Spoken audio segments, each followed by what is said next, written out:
Hi guys, welcome back. Today we're going to be taking the carburetors out of a Ninja 250. So if you own a 1988 to 2007 Kawasaki Ninja 250, this video will apply to you. I have another video right here that shows how to take the carburetors apart and put them back in the bike. There's a few important things that you need to know, so let's get to it. First we're going to remove the seat, so turn the key and remove the seat off. Next we need to remove our side covers. There's a one bolt right here, I already took mine out, and the rest of it is just rubber grommets. Be careful on this one not to break it off, just slide it from underneath. Same goes for this side. Screw out, grommets back here. Next we're going to disconnect these two lines. This one is a vacuum line. Next one is the fuel line. Make sure your pedal is in off position and take that off. Now we have 6 screws we gotta take off. 2 in the back of the gas tank and 2 on each side. This is the very critical part when you're putting this back together. This one and this one is different lengths. This one, it's a little bit longer than this one. If you turn them around when you're putting it back, you're gonna poke a hole, because this hole right here doesn't go all the way through, because you would have a hole in the tank. If you put by accident the bolt from here over here, it'll poke a hole right through it. So be very careful with that.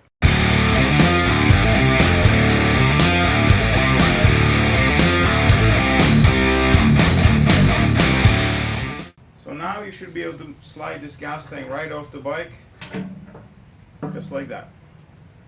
So now our carburetors are a little more exposed. So first we're going to take our throttle cables off. Don't worry about trying to remember exactly where these adjustments were, because we're going to adjust it when we put it back together.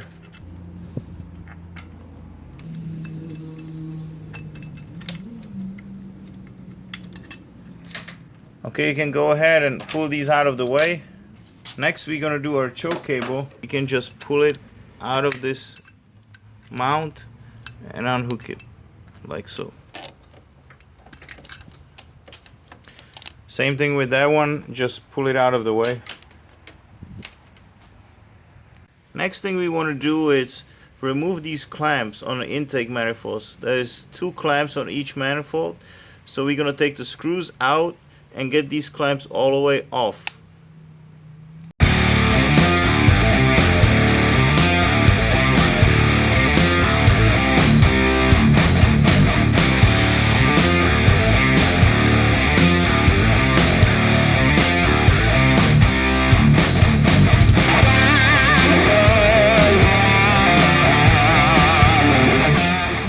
Now we're going to do the same thing with these 2 clamps, but I'm not going to put it on the video because it's boring. Now what you want to do is push these carburetors backwards a little bit.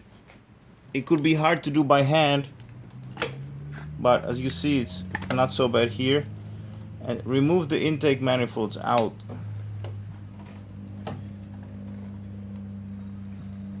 Since the clamps are out, they are pretty pliable, and you can just get them off easily. Now there shouldn't be anything holding these carburetors from being taken out. We only have our overflow line, and we can pull them right off. Okay guys, as you can see, our carburetors are off. It wasn't very difficult to do. When you're putting them back on, right here we have on these boots for the airbox are just these little spring clips. What do you want to do? You want to roll them back over here, so when you put it back on, you can just roll them back over this without taking them apart. Everything here is nice and soft still, so it shouldn't be a problem to put it back together. Same thing here on your open intake. What you want to do, put a tape on it or some kind of a rag, so nothing will climb, fly, or fall in. The next video, which is getting them back in the good shape and putting them back in the bike. I appreciate you watching. If you find this helpful, please subscribe to see more videos like this, and I'll see you in the next one.